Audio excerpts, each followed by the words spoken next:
Thank you very much, Madam Chair, and thank you to the Minister. So I'll pick up on some of the questions I was asking earlier, and I was really taken aback by to learn that the $1.2 billion five-year plan to build affordable housing in Alberta is now, in fact, a seven-year plan.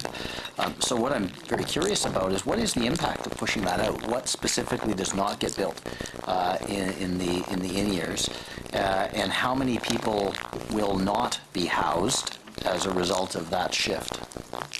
Well,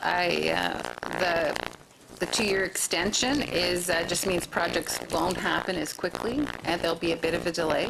Certainly, all of the capacity will still be there. It's just over a longer period of time. I mean, there is a tremendous amount of activity. I mean, housing management bodies, stakeholders across the province, are very grateful for the government's investment.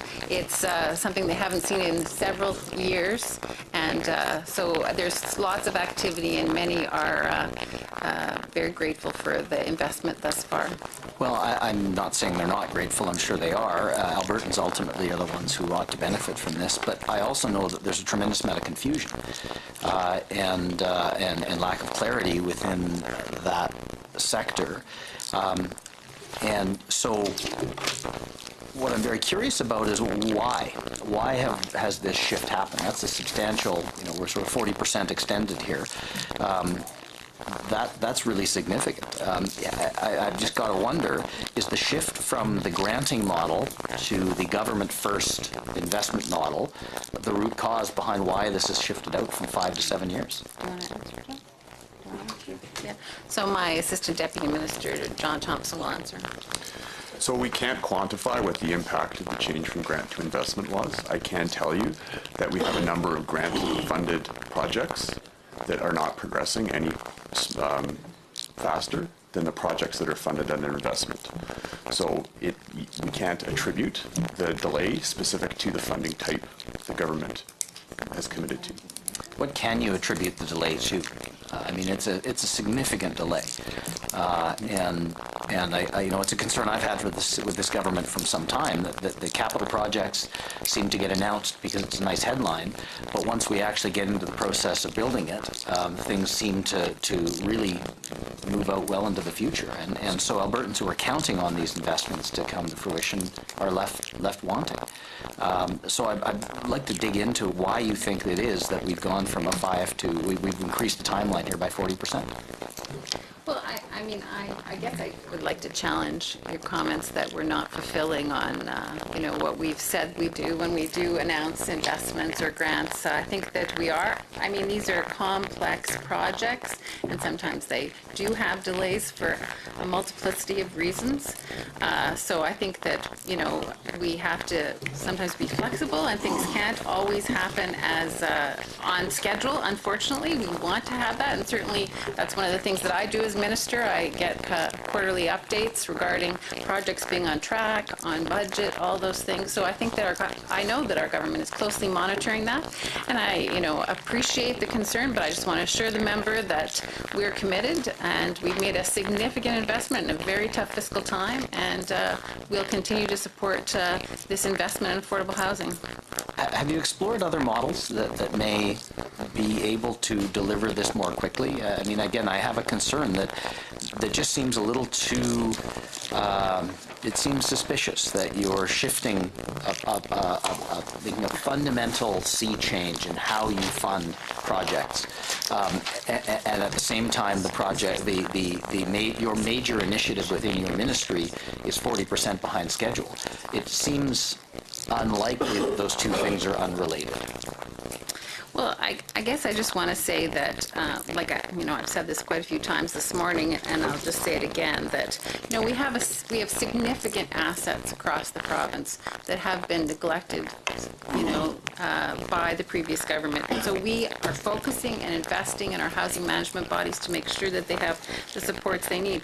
We did announce the provincial affordable housing strategy in last June, and one of the pieces in that, which is a newer model, is the mixed income model. And so that is helping some projects in terms of being able to have people paying market rent as well as, people paying rent geared to income, so that facility can be built. So we are looking at other things, but we also are committed to supporting our public system.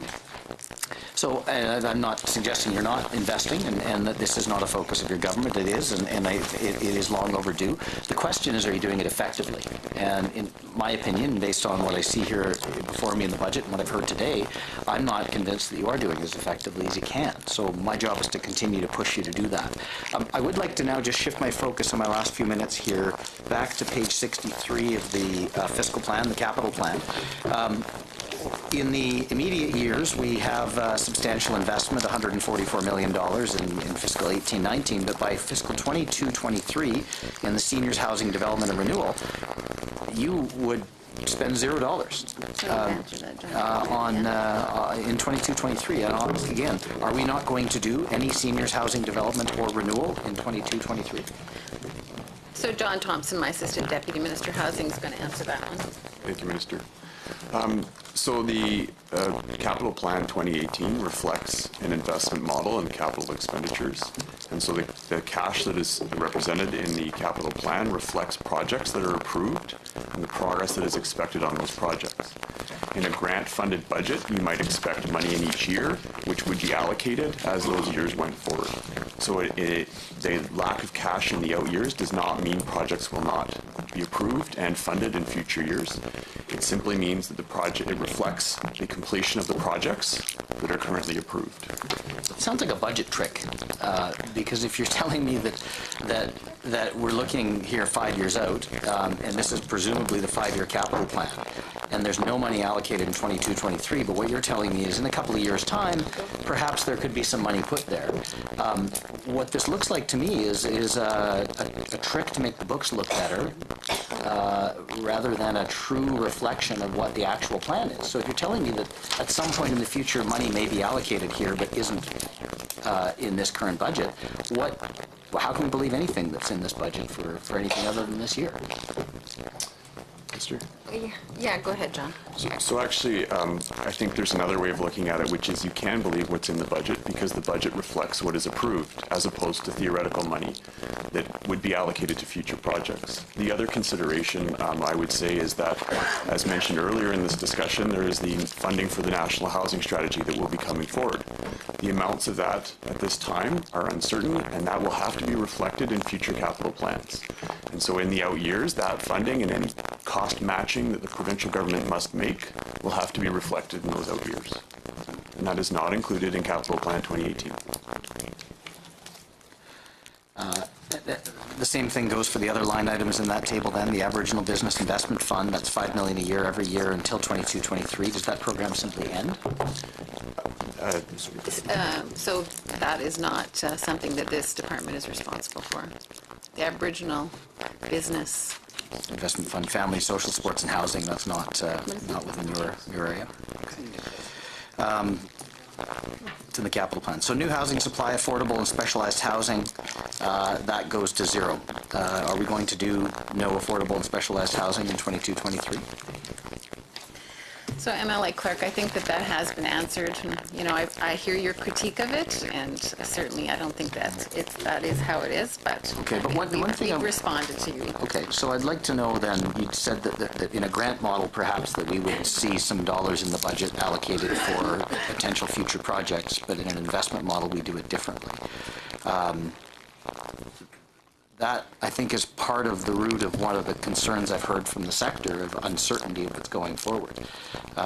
So perhaps I'll ask then, of that $144 million in the 2018-19 estimate, are any of the projects on pages 67, 68, 69 that are unfunded capital projects, are any of those dollars that we would see in any of the 5 years in this capital plan contemplated in these numbers that we have here under the Seniors Housing Development and Renewal line item? Thank you, Honourable Member. This portion of the meeting has expired.